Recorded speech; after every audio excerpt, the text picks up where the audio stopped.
27 साल भारत की सेना में रहकर, भारत की सरहद को रक्षा करके, 12 साल इस देश के लिए खेलों में अनेकों पदक जीतकर, दोनों में भारत का तिरंगा अपनी छाती पर भी और देश और दुनिया में लहराया। 10 साल प्रधानमंत्री मोदी जी के नेतृत्व में देश की सेवा करने का लोकसभा में मुझे अवसर मिला।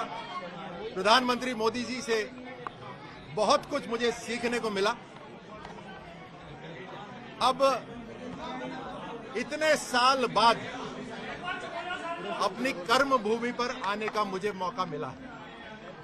राजस्थान मातृभूमि है, कर्म भूमि प्रधानमंत्री मोदी जी के आदेश पर अब बन गई है और अपने एक एक खून के कतरे से, एक एक सांस से इस कर्म भूमि में ऐसी सेवा करनी है जैसी झोटवाड़ा में आज तक नहीं हुई। ये मेरा संकल्प है, ये एक भारतीय सैनिक का संकल्प है, ये भारत के ओलंपिक पदक विजेता का संकल्प है, ये प्रधानमंत्री मोदी जी के टीम के सदस्य का संकल्प है और मेरा संकल्प आज भगवान भोलेनाथ ने आशीर्वाद भी दे दिया है।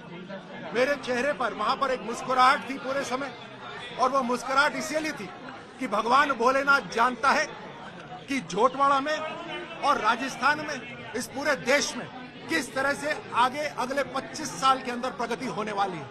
जो अमृतकाल है, आप और मैं और अनेकों नौजवान उसको देखेंगे, उसको जिएंगे, उसको महसूस करेंगे और हम सब के प्रयास से हमारा घर, हमारी कॉलोनी, हमारा समाज, ये पूरा विधानसभा, पूरी की पूरी लोकसभाएं, देश के अंदर हर तरह से प्रगति होगी। ये प्रधानमंत्री मोदी जी का संकल्प। आपके सामने सर, आपने सेना की बात करी।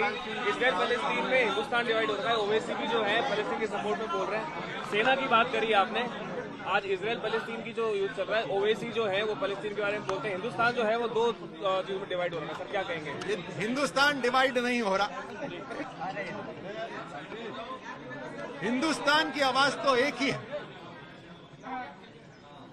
हिंदुस्तान में कुछ लोग हैं जो हिंदुस्तान के खिलाफ बात करते हैं, हिंदुस्तान की आत्मा को नष्ट करने की कोशिश करते हैं।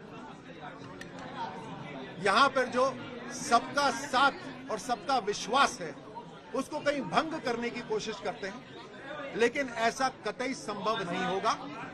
हिंदुस्तान की आवाज, हिंदुस्तान के चुनाव जब होते हैं उस चुनाव में बुलंद होती है और 25 नवंबर को राजस्थान की जो आवाज है वो बुलंदी से पूरे देश और दुनिया को सुनाई देगी। सर, कांग्रेस ने 3 राज्यों में आज लिस्ट निकाली, मैदान में हम खड़े हैं। प्रतिद्वंदी मैदान में उतरने से घबरा रहा है। को लेकर